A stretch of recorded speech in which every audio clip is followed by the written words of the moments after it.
जळू द्या त्यांना। तुमच्यावर जे जळतील ते जळणारे कोळसे असतात।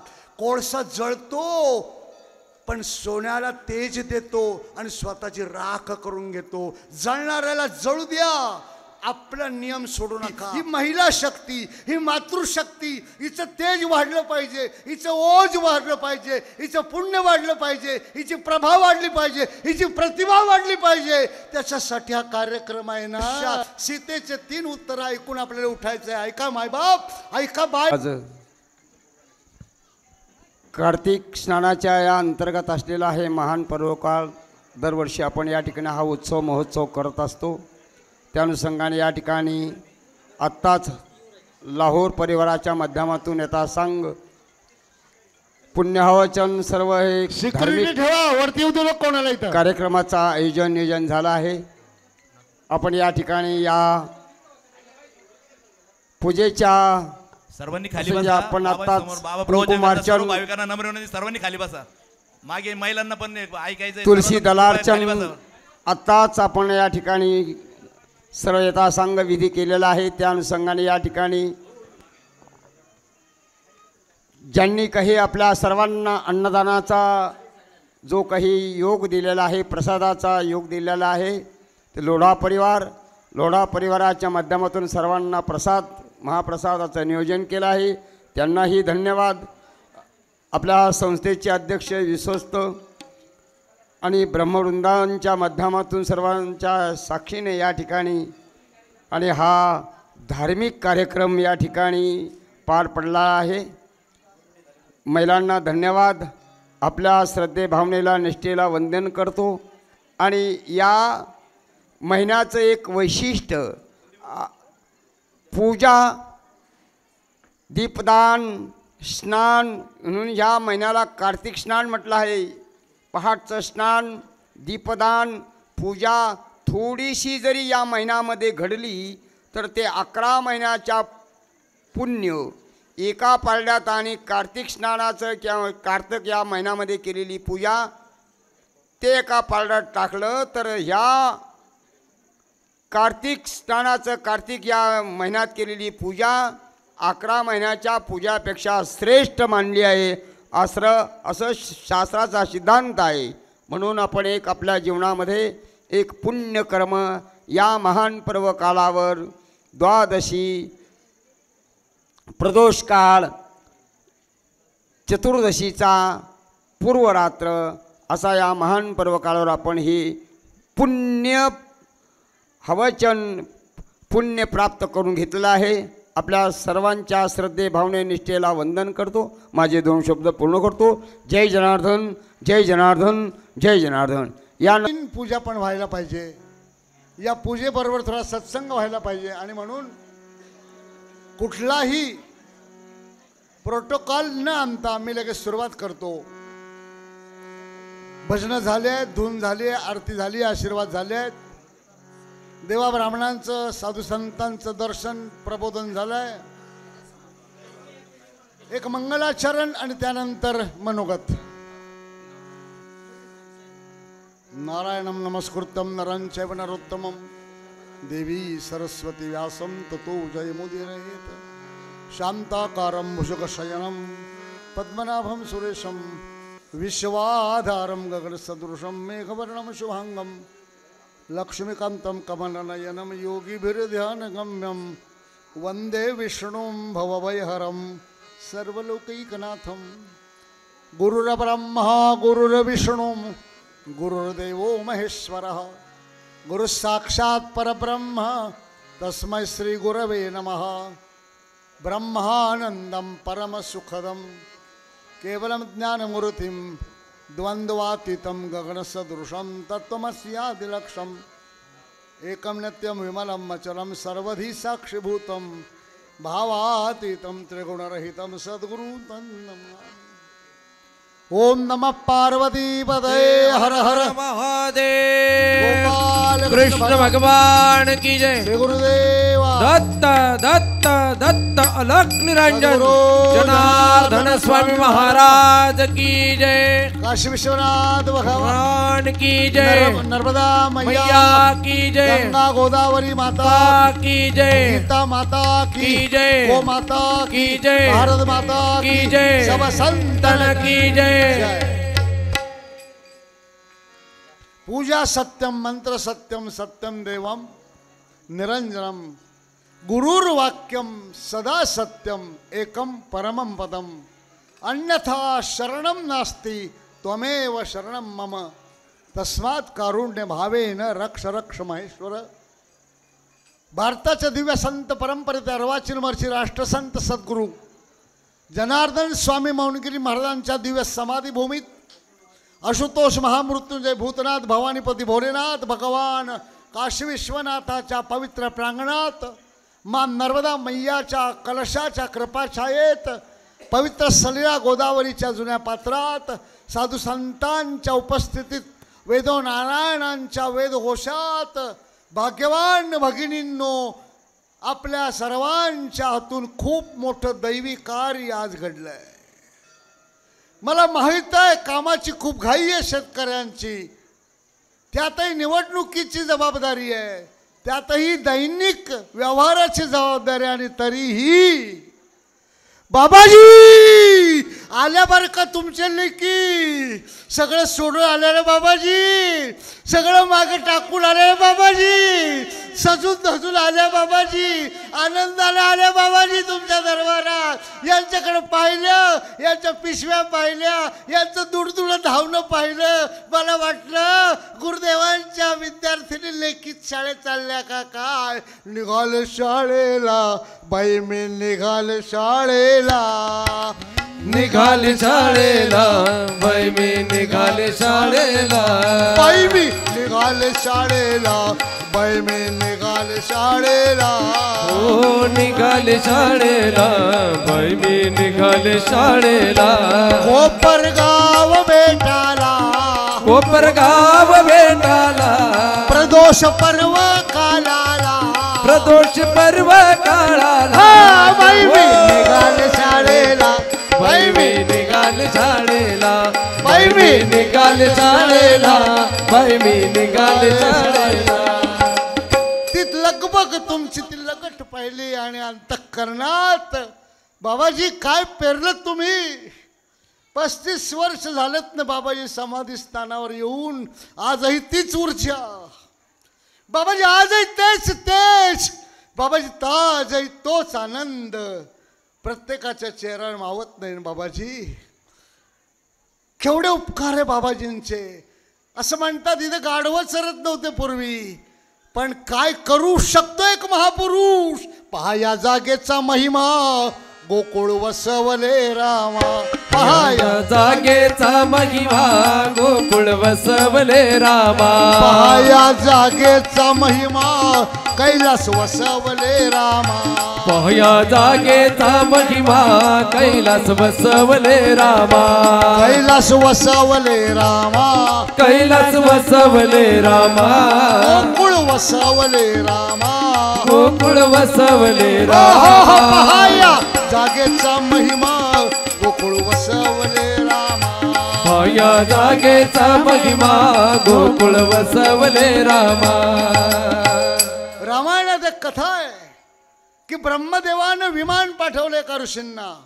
तुमची तपश्चर्या झाली ब्रह्मलोकात, विमानात बसले आणि आसपासची सगळी ऋषीमुनी रस्ता झाडताय, सडा टाकताय, फुलं उधळताय। म्हणाले काय झालं, सांगितलं चित्रकूटावर भगवान श्रीराम निघालेत पंचवटीत जायला आणि आपल्या आश्रमापासून जायचेत, माझ्या आश्रमावरून देव जायचेत। मग विमानातून उडी मारली त्या ऋषींनी, परत ब्रह्मलोकात जाईल न जाईल, पण ज्या दिवशी देव माझ्या दारात येतोय, ज्या दिवशी पर्वकाल माझ्या समोर येतोय, ज्या दिवशी उद्धाराची संधी माझ्या समोर येते, ज्या दिवशी परमोच्च अध्यात्माचा लाभ मिळतोय, ते सगळं सोडलं, ब्रह्मलोकाचं विमान सोडलं आणि देवाची वाट पाहत होतोय। जो देव तुम्हाला सहज मिळायला, कुठं राहिला कापूस, येड्याचा बाजार, कुठं राहिले तुमची सोयाबीन आणि मका? फोन येऊ राहिले, लई काम आहे भाऊ, लई काम आहे भाऊ. करा करा रे देवा करा. पण ज्यांनी आयुष्य तुम्हाला शिकवण्यासाठी 75 वर्ष अमृत पेरलंय, त्यांच्या शब्दाला काही थोडंफार तर जागाल की नाही? ही महिलांसाठी पूजा आहे, पुरुषांना अधिकार नाही का? तर ही शक्ती खरी ही आहे. या देवी सर्वभूतेषु शक्तिरूपेण संस्थिता. जगाला जन्म देणारी ही शक्ती, जगाचं पालन करणारी ही शक्ती, परब्रह्म परमात्म्याला ही शिस्त लावणारी ही शक्ती आहे.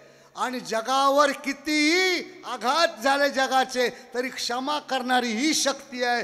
ही स्त्री शक्ती, ही महिला शक्ती, ही मातृशक्ती. हिचं तेज वाढलं पाहिजे, हिचं ओज वाढलं पाहिजे, हिचं पुण्य वाढलं पाहिजे, हिची प्रभा वाढली पाहिजे, हिची प्रतिभा वाढली पाहिजे. त्याच्यासाठी हा कार्यक्रम आहे ना. लंकेतून परत निघाली सीतामाई. रावणाला मारल्यावर लक्ष्मण धावत गेला. 100 राक्षसनीचा पहारा होता सीतेभोवती. आणि सांगितलं, साम जानकी मातेला सांगितलं, या सगळ्यांचे नाक कान कापतो. तुला खूप त्रास दिला या राक्षसनींनी, रावणाच्या आज्ञेनं खूप त्रास दिला. तुला खायला धावत होत्या, मारायला धावत होत्या, काय नाही केलं. मला माहिती आहे यांचे नाक राक्षसींचे कसे कापायचे. शूर्पणखेची प्रॅक्टिस आहे. आणि जानकी मातेच्या डोळ्यात पाणी आलं. या देवी सर्वभूतेषु मातृरूपेण संस्थितः. नमस्तस्यै नमस्तस्यै नमस्तस्यै नमो नमः.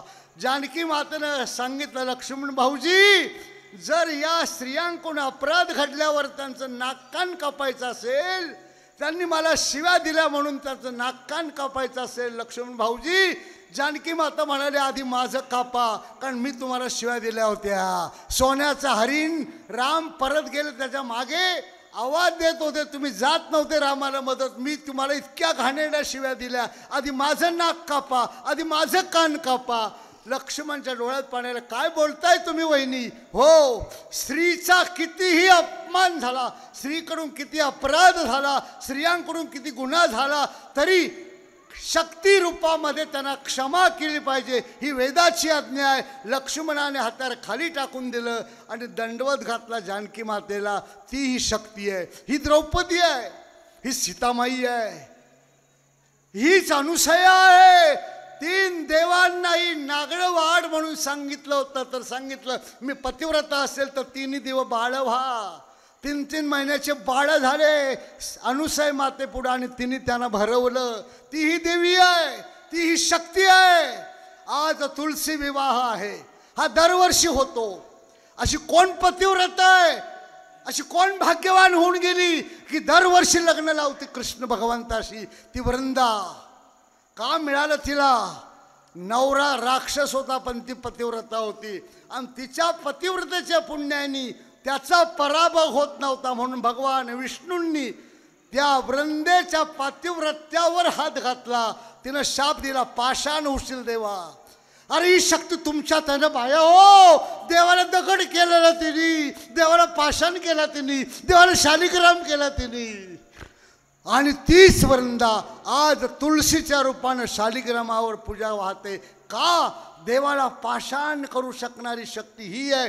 ही ऊर्जित राहिली पाहिजे, ही पवित्र राहिली पाहिजे, ही प्रतिभावान राहिली पाहिजे, ही पुण्यवान राहिली पाहिजे. आणि म्हणून या जीवनामध्ये मातृशक्तीच्या माध्यमातून ही पूजा घडली पाहिजे. हा बाबाजींचा आदेश होता, म्हणून दरवर्षी आपण ही पूजा करतो. आणि तुमचे लाटणे पळपटे आडवे येतात, मरता का कुत्र्याच्या मावतीने? काय चाललंय रे? काय चाललंय तुमचं? तुम्हाला माहित नाही तुम्ही काय आहात. लक्ष्मणाला शक्ती लागली इंद्रजिताची, सुषेण वैद्याला रावणाचा. अशी अशी वनस्पती हिमालयातून दिवस उगायच्या आत आली तर लक्ष्मण जगेल.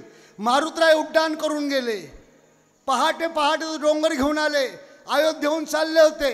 अयोध्येच्या लोकांना अजून माहीत नाही सीता कोणी पळवली, लढाई किती झाली, कुठे हिमालय पूल बांधला म्हणून काहीच माहीत नाही. कसला उजेड पडला त्या औषधींचा. भरताला वाटलं पहाटे 3 वाजता शरईवर स्नानाला जाताना की अजूनही हे गंधर्व आपल्या बायकांना घेऊन विमानात क्रीडा करतायत. काय लाज वाटत नाही का म्हणाले तुम्हाला ब्रह्ममुहूर्तावर हे नाटक करायला? भरत होता तो, एक बाण मारला, त्याला वाटलं गंधर्वांचे चाळे चाललेत. तो बाण मारुतीच्या पायाला गुंडाळा, खापदिशी खाली पाडला. मारुती बेशुद्ध पडला. पण राम राम म्हणत होता. भरत घाबरला की राम राम म्हणणारा महाकाय वानर कोण आहे? मी रामरायाचा खरा भक्त असेल तर वानर जिवंत होईल. मारुतीने डोळे उघडले. काय झालं म्हणाले, सीता हरवून झालं रावणाकडून. अशी लढाई चालू आहे. बाण लागलाय, लक्ष्मण मूर्छित झाले. घंटा वाजवली राजवाड्यातली, सगळा राजवाडा आला. काय झालं हे सांगा मारुती राय, काय सांगू राहिला? आता काय करायचं? मला लवकर जाऊ दे वनस्पती घेऊन. भरत म्हणाला थांब, बाणाच्या टोकावर तुला डोळे झाकायच्या आत पोहोचवतो. पण मला सगळं सांग काय झालं. आम्हाला एकही SMS नाही केला रामाने, गुगलवर पण नाही टाकलं की असं काही सीतेचं अपहरण झालं. आणि तेवढ्यात कैकई माता आली. अद्भुत रामायण वाचा. काय झालं रे? सांगितलं कैकई माते, रावणानं सीता पळवून नेली. रामराय सुग्रीवाच्या मदतीने गेले, पूल बांधला वानरांनी आणि आक्रमण केले. लक्ष्मणाला छातीला जीव घेणी अस्त्र, अपघात झाला, जखम, आणि हे वनस्पती घेऊन चाललाय. रावणाची ताकद कशी होती? अरे हा सोन्याचा लंकेचा रावण, त्रैलोक्यात ज्याचा दरारा होता. आग लागली कैकईच्या शरीराला, डोळ्यातून विस्तो पडायला लागला. लाज वाटायला पाहिजे आमच्या सूर्यवंशातली कुलवधू. उचलून नेतोस मूर्खा, काय समजलं तू? शत्रुघ्न माझा धनुष्यान तुझ्या बापाचं दशरथाचं. बाण तुनिरान एक बाण लावला, सूर्यास्त्राचा मंत्र टाकला. ज्या रावणाला मारायला रामाला लंकेत जायचं पाळी आली, आज तीच कैकई राजमाता लंकेतून बाण सोडते रावणाला मारण्यासाठी. वायुवेगानं 100 सूर्याच्या तेजानं बाण निघाला, लंकेत पोचला. डोळ्याची पापणी लावायच्यात. आणि तेवढ्यात रामाच्या लक्षात आलं की हे कसला उजेड आहे, हा कसला प्रकाश आहे. सूर्य उगावला की काय, मग लक्ष्मण मरतो की काय? पाहिलं तर तो बाण तो ओळखला, महाराजा दशरथाचा. सूक्ष्म रूपाने जाऊन पकडला. आकाशवाणी झाली की हा कैकई मातेने रावणावर सोडला. नाही माते, मला क्षमा कर, तुझ्या बाणाने रावण मारायचा नाही मला. का? तो झोपलेला आहे, रात्र झाली आहे. झोपेत शत्रूवर वार करायचा नाही, सूर्यवंशाची रीत आहे. हा बाण गेला तर 1 मिनिटात रावण मरेल. दुसरी गोष्ट, रावणानं वचन घेतलंय, तो माझा जय विजय नावाचा द्वारपाल आहे. आणि राक्षसां होण्याचा शाप झाला, तिथून मोकळं करण्याचं वचन मी दिलंय. माझं वचन त्याला दुरुस्त करायचं म्हणून मी रावणाला मारेल, मी त्याला मोकळं करेल. आणि तिसरी गोष्ट, हे श्रेय अवतार घेऊन मी तेवढ्यासाठी आलोय म्हणून ते तेज स्तंभित केलं. बाण परत पाठवला, तेज मुठीत घेतलं.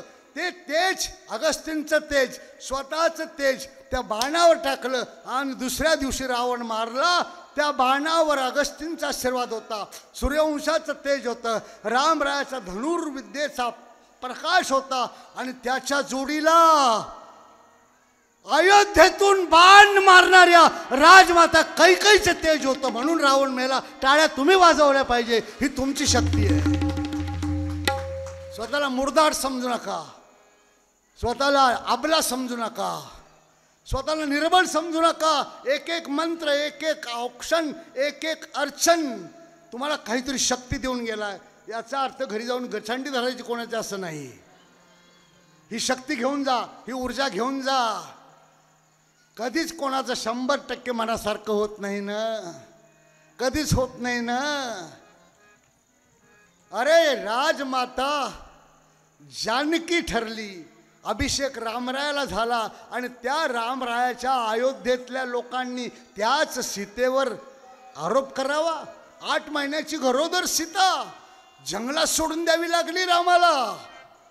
जग कधीच कोणाला चांगलं म्हटलं नाही, म्हणत नाही आणि म्हणणार नाही. जगाच्या नादी लागू नका मायबाप. लागायचं असेल तर जनार्दनाच्या नादी लागा, ते तुमचं हित करतील. आणि शेवटच्या क्षणी वाल्मिकी घेऊन आले होते. रामराया, मी तर दरोडेखोर होतो रे, वाल्या कोळी होतो मी. नारदांचा अनुग्रह झाला, नारदांचा कृपाशीर्वाद झाला, मी ऋषी झालो.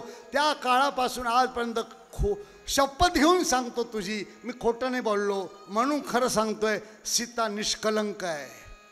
सीतेवर आरोप केला तो खोटा आहे. राम राया तिला पदरात घे. आणि त्यावेळेस राम रायानं सीतामाईकडे पाहून सांगितलं, सीते चूक झाली, तू निष्कलंक आहे, चल राजवाड्यात. फक्त 3च मिनिटात सीतेचं उत्तर ऐकायचं आहे आणि आपल्याला पंक्तीला जायचं आहे. सांगितलं, हे प्रभो आता नाही काही ऐकायचं मला. आजपर्यंत ऐकूच दिलं नाही कोणी, मला ऐकूच घेतलं नाही माझं कोणी. राजमाता जनक नंदिनी सीता, परब्रह्म परमात्मा भगवान राम रायाच्या भिन्न आल्हादिनी शक्ती भक्ती महाराणी सीता. आयुष्यात एकदाही माझ्या मनासारखं झालं नाही गुरुदेव, सांगा यांना. लहान होते मी, असं वाटलं मैत्रिणीत खेळावं बागडावं, पण मला कळूच दिलं नाही. कधी शाळेत घातलं ऋषींच्या, आणि खेळता खेळता आई बापांनी माझं कधी लग्न ठरवलं मला कळलंच नाही. मला असं वाटलं मित्रांमध्ये बालकांमध्ये खेळावं, मोठी झाल्यावर आई वडिलांच्या सेवेत राहावं. आई वडिलांसारखं देव मला माहीत नव्हता. मला असं वाटलं आई आणि बाप हेच माझं सर्वस्व आहे, पण तरी मला माझ्या आई बापामध्ये राहता आलं नाही. मी आई बापाशिवाय जगात देव मानला नाही. कृष्ण माझी माता, कृष्ण माझा पिता. कृष्ण माझी माता, कृष्ण माझा पिता. ओ बहीण बंधू चुलता कृष्ण माझा, बहीण बंधू चुलता कृष्ण माझा. कृष्ण माझी माता, कृष्ण माझा पिता. कृष्ण माझी माता, कृष्ण माझा पिता. आई बापाजवळ राहता नाही आलं, धनुर्विभाग सुरू केला. आणि ज्या आई बापाने मला पापणीच्या सावलीत वाढवलं, वाल्मिक ऋषींना सीता सांगते, राम न्यायला आले, तू निष्कलंक आहे. उशीर झाला स्वामी, उशीर झाला. माझं कधी कोणी ऐकलंच नाही आयुष्यात. सीतेचे 3 उत्तर ऐकून आपल्याला उठायचं आहे. ऐका मायबाप, ऐका बाया हो, हे तेज तुमच्यात आहे जे सीता माहीत होतं. ते जागृत करा, ते पवित्र करा, ते पावन करा, ते उन्मत करा, ते उन्मून करा, ते उन्मुख करा. स्वतःला अबला समजू नका. कळलंच नाही कधी धनुष्य तोडलं. ज्या जनक राजानं आणि माझी माता सोनयानं आणि जगाला भिक्षा घालावी, ब्रह्मवेत्ते जनक, आत्मवेत्ते जनक, तत्ववेत्ते जनक विदेहराज माझ्यासाठी महाराज दशरथ आणि कौशल्याचे पाय धरून रडत होते. ओटीत घातली मुलगी विहीन बाई, ओटीत घातली मुलगी मी विहीन बाई.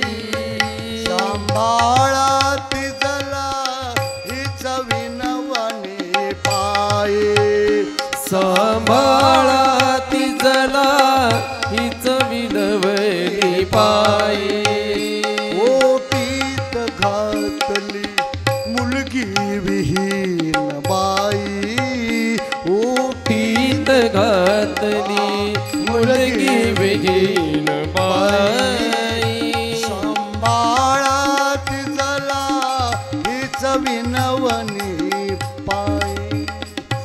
ब्रह्मज्ञानी जनक माझ्यासाठी पाय धरत होते हो. मी म्हटलं, नको पप्पा, माझा खर्च तुम्हाला जास्त वाटतो का? पप्पा मी हट्ट नाही करणार, पप्पा मी नाही रागवणार, मला नका काढू राजवाड्याच्या बाहेर. पण माझ्या इच्छेला कोणीही स्वीकारलं नाही आणि बांधून दिली पदराला. ज्याची होती त्यांनी नेली. राजवाड्यात आले सूर्यवंशाच्या. मला वाटलं आता खूप काही मिळेल मला, आणि मग कळलं की आता महाराणी होणार आहे सकाळी. आणि त्याच्या आत बातमी आली, वल्कल नेसून 14 वर्षासाठी बिगर चप्पल. गुरुदेव मी जंगलात गेले, मला वाटलं आता तरी पतीच्या कृपा छायेत राहील. नाही ना गुरुदेव.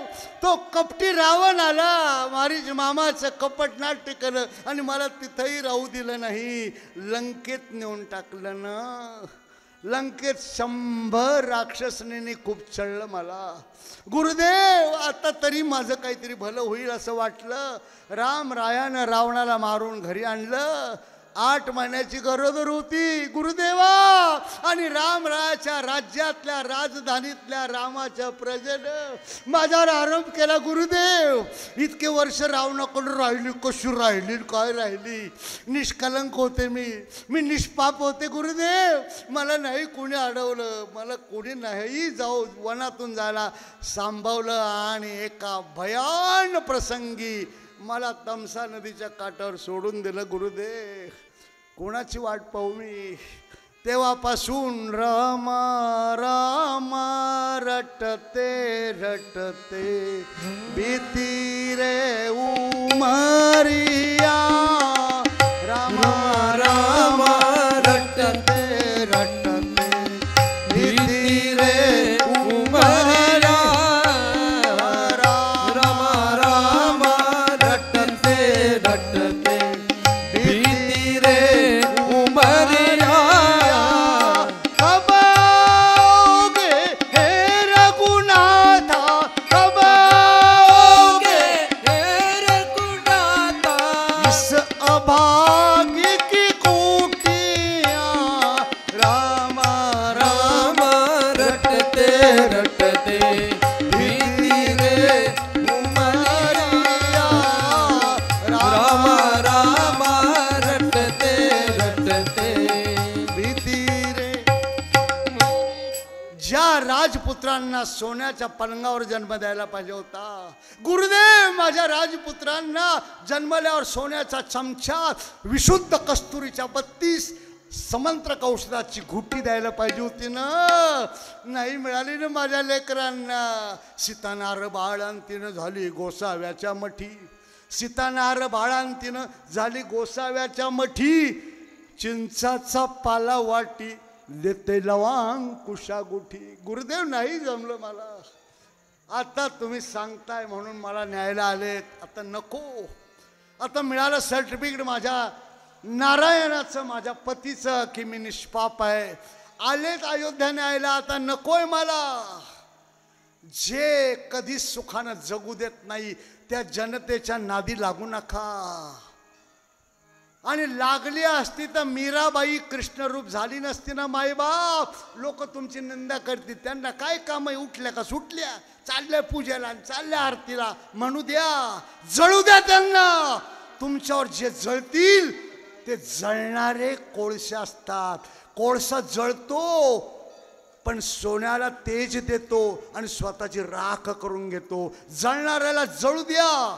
आपला नियम सोडू नका. आपली श्रद्धा तुटू देऊ नका. आपल्यासाठी आले बाबाजी. लागली समाधी स्वामींची कोपरगाव बेटाची. लागली समाधी स्वामींची कोपरगाव बेटाची. कोपरगाव बेटाचे कोपरगाव बेटाची. काशी विश्वनाथ पासे. काशी विश्वनाथ पाशी. लागली समाधी बाबांची कोपरगाव बेटाचे. लागली समाधी बाबांची कोपरगाव बेटाची. आता मला सर्टिफिकेट नको देवा. आता मला काहीच नको. हे धरणी माते, मी निष्कलंक असेल तर मला पोटात घे. आणि धरणी कंप झाला आणि सीता कायमची जमिनीत गेली. आता माती उचलून डोक्याला लावून राहिले. आता काय उपयोग आहे. मोरा तुझे गेले पाय, आता रडून उपयोग काय. वेळ निघून जाईल. व्रत सोडू नका, श्रद्धा सोडू नका, आश्रम सोडू नका. बाबाजी आपल्यासाठी आलेत ना. महिन्यातून 3 तास शुद्ध प्रदोषला येत जा. 6 वाजेपर्यंत या. 7ला पालखी, 7:30ला आरती, 8 वाजता प्रवचन, 8:30ला पंगत. पुढचे 11 वर्ष बुक आहेत ना मायबाप. लोढा साहेबांचा कसा काय नंबर कोणच्या वशिले आणायला लागला मला माहीत नाही. नाही तर शक्य आहे का. डोंगरा एवढं पुण्य घेऊन चालले आज. एवढी सेवा, अन्नदान म्हणजे गंमत नाही आहे. वेदो नारायणांना माहिती आहे विप्रवाक्य काय असतं ते. भाग्यवान आहेत तुम्ही. आता आजच्या महिन्याला बाबाजींची पुण्यतिथी आहे. 5 की 6 बाबा? 6 डिसेंबर. 6 डिसेंबरला अनुष्ठान चालू होईल. आपल्या घरचा एक पुरुष पाठवा, मुलगा असो, नवरा असो, सासरा असो. सासऱ्याला राहू दे आमटा. जा बोंबार, बाबाचा अनुग्रह घे. 7 दिवस जप कर.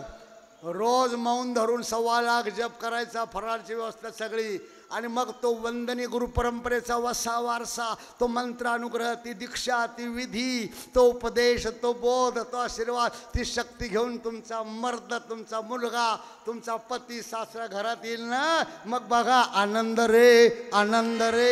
सांगू सद्गुरु राया किती किती आनंद रे, आनंद रे. सांगू सद्गुरु राया तुझ्या नामाची रे, नामाची रे झुळझुळवा हे गंगा. तुझ्या नामाची रे, नामाची रे झुळझुळ वागे गंगा. तुझ्या नामाची रे, नामाची रे झुळझुळ वागे गंगा. तुझ्या नामाची रे, नामाची रे झुळझुळ वागे गंगा. किती किती आनंद रे, आनंद रे. सांगू सद्गुरु राया किती किती आनंद रे, आनंद रे. सांगू सद्गुरु राया. 6 तारखेला सकाळी पाठवा आणि 13 तारखेला त्यांना घेऊन गाडी घेऊन या इकडे. गाडी रिकामी आणू नका. किमान लाखाच्या वर लोक जमणार आहेत. 13 तालुक्यातून येतील पुण्यतिथीला. साधू संत साधक ऋषी मुनी कृषी. आणि त्या सगळ्यांना आपण आमटी भाकरीची पंगत देतो. आमटी विश्वस्त मंडळ बाबांच्या मार्गदर्शन करतंय. भाकरी आपल्याला खूप लागतील. येताना प्रत्येकीने 10-10 भाकरी आणायच्या, त्या इथे टाकायच्या. ही पूजा बघायची, हा आशीर्वाद घ्यायचा. आणि याच्याशिवाय आपल्याला आहे काय आधार. जय जय जनार्दन देवा, निरंतर घडो तुमची सेवा. जय जय जनार्दन देवा, निरंतर घडो तुमची सेवा. निरंतर घडो तुमची सेवा, निरंतर घडो तुमची सेवा. निरंतर घडो तुमची सेवा, निरंतर घडो तुमची सेवा. जय जनार्दन देवा, निरंतर घडो तुमची सेवा. जय जय जनार्दन देवा, निरंतर घडो तुमची सेवा. आणि मग पूर्णाहुती होईल साधू संतांची. बाबाजींची पूजा होईल, पंगत होईल. आणि मग आपला भाग्यवान मुलगा, दीर, सासरा किंवा हे कसे चमकतील पहा. 7 दिवस भगर खातील फक्त. तुम्ही भजे खाऊ घाला एवढी चमक येते का पहा चेहऱ्यावर. ते तेज, ते ओश ही त्यांच्या कृपेची खूण आहे. कारण ते इथं आहेत. तुम्हाला वाटतं समाधीत आहे, नाही ना. समाधिस्थ परी अवनीवर गुप्त रूपी बिरची जो गोडी भाग्याचा दासी अनुग्रह देसी. भस्मले पुनी प्रभात काळी मंगलमय वेळी. स्वामी जनार्दन मौनगिरी मुनी बसे प्रभू जवळी. ब्रह्मलोकात विमान परत पाठवलं. देव येतोय दाराशी. पर्वकाल आहे, कार्तिक महिना, द्वादशी, सप्रदोष, चातुर्मास समाप्ती, तुलसी विवाह आरंभ. चातुर्मास समाप्ती एवढा पर्वकाल तोय बाबाजींच्या दिवस समाधी भूमीत भगवान महादेवाच्या सन्निध एवढी मिळेल का पूजा. काहीच मागितलं नाही. 100 रुपये गुरुदक्षिणा फक्त सांगितली. आता आपण काय करायचं, सगळं आटोपल्यावर ते पेटीत टाकायचं. 100 रुपये गुरुदक्षिणा ज्याची इच्छा असेल त्यानं. आणि डोकं टेकताना काय म्हणायचं, काय मागायचं बाबाजींकडे, काय मागायचं बाया हो. झालं सगळं मुसळ केरात. काय मागायचं, काय मागायचं, हां बस, आणखी काही नाही. आता आपल्या समोर जे मांडलेलं पाट आहे तो लोटा बाजूला काढा. ते देव बाजूला काढा. त्या देवात समोर टाकलेले सुट्टे पैसे, त्या तांब्यात सुट्टे पैसे, ते सुट्टे पैसे त्या गव्हात तांदळात टाका. त्या पाटावरच्या कपड्याचं ते गाठोडं बांधा. ब्राह्मणाला वस्त्रदान होईल, ब्राह्मणाला धान्यदान होईल. आणि सुट्टे पैसे टाकल्यावर द्रव्यदान होईल. नंदकुमार लावर गुरुजी इथं खुर्ची टाकून बसतील. ते गाठोडं त्यांना द्यायचं. आणि त्यांच्या घरी पोहोचण्याची व्यवस्थापन मंडळीने मदत करायची आहे. नारळ बाबाजींच्या कुटीसमोर ठेवायचा आहे, गुरुदक्षिणा पेटीत टाकायची आणि सगळ्या लेकी हो, वडिलांच्या घरची दिवाळी झाली, भावाची दिवाळी झाली, मुंबईच्या भावानी दिवाळी केली म्हणता तुमची. पण तुम्हाला सांगू का, एवढा आनंद चेहऱ्यावर तुमच्या कधी दिसला नाही. असं वाटतं दृष्ट झाली बाई माझ्या महालक्ष्मीला, दृष्ट झाली बाई माझ्या महालक्ष्मीला. उत्तराग हिच्या वरुणी मीठ मोहरीला, मीठ मोहरीला. दृष्ट झाली बाई माझ्या महालक्ष्मीला, दृष्ट झाली बाई माझ्या महालक्ष्मीला. देवदानवांनी जेव्हा समुद्र मंथीला, देवराणी देवा समुद्र मंथीला. मंथनातून प्रकट केले दिव्य स्वरूपाला, मंजनातून प्रकट केले दिव्य स्वरूपाला. दृष्ट झाली बाई माझ्या महालक्ष्मीला, दृष्ट झाली बाई माझ्या महालक्ष्मीला. घरी जाऊन दृष्ट काढून घ्या, माझी झाली असेल ते. गाठोड म्हणजे धान्य, पैसे आणि कपडा देवानं द्यायचा, गुरुदक्षिणा पेटीत, नारळ समोर, आणि पूजेला बसलेल्या महिला, त्यांच्याबरोबर आलेल्या महिला मोठ्या ग्राउंडवर पहिली पंगत बसायची आहे. 15 तारखेला गेला महिनाभर बाबांनी केलेल्या अद्भुत काकड्याची संगता, हरिभक्त परायण राठी महाराजांचं काल्याचं कीर्तन आहे. त्या